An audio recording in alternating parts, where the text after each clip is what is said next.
Assalamu alaikum wa rahmatullahi wa barakatuh. L'histoire. Muhammad dans les textes des hiéroglyphes. Le titre de cet ouvrage peut provoquer de la répulsion immédiate, voire du dédain.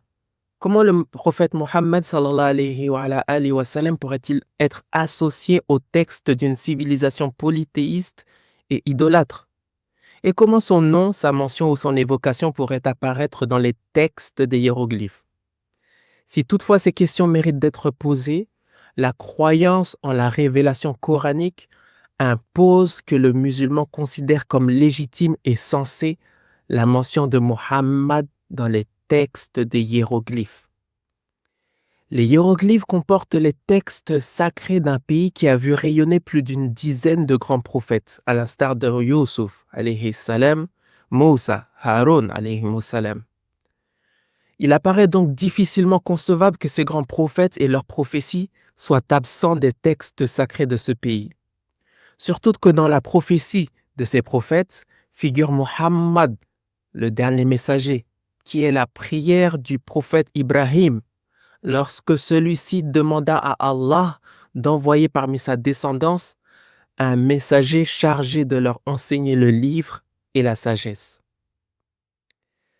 Certains musulmans voient dans ce titre une raison de l'auteur simplement commerciale, pour pousser à l'achat du livre, cela du fait qu'ils méconnaissent l'auteur et ne considèrent point ses recherches.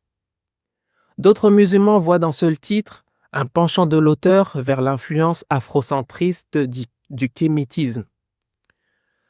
Ce livre repose sur les recherches et interprétations de plusieurs grands savants musulmans, des érudits et égyptologues de la vallée du Nil, soit du Soudan et de l'Égypte. Quant aux savants égyptiens et soudanais, ils n'ont point et jamais accepté les versions orientales.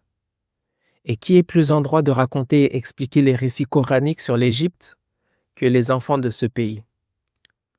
L'auteur de l'ouvrage Muhammad dans les textes des hiéroglyphes n'a donc fait que rendre à Pharaon ce qui appartient à Pharaon.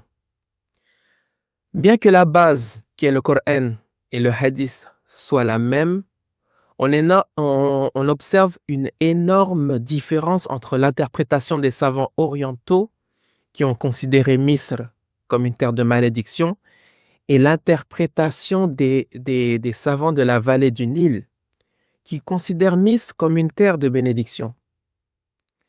Et comment pourrions-nous voir cela autrement?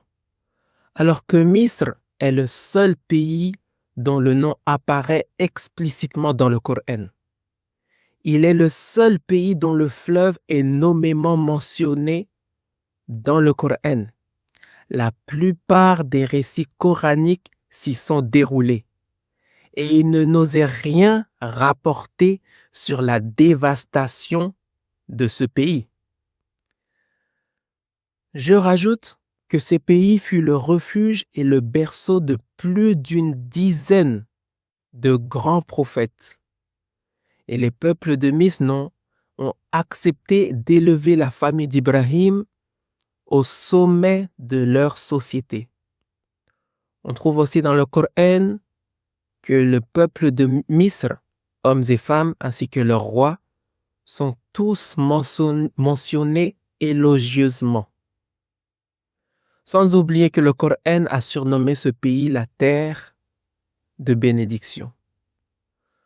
Voici la direction que prend notre ouvrage Muhammad dans les textes des hiéroglyphes, basé sur le Coran et les hadiths, et démystifiant les fausses croyances et mensonges qui polluent l'image de ce pays et qui nous éloignent de la compréhension saine du Coran. Assalamu alaikum wa rahmatullahi wa barakatuh.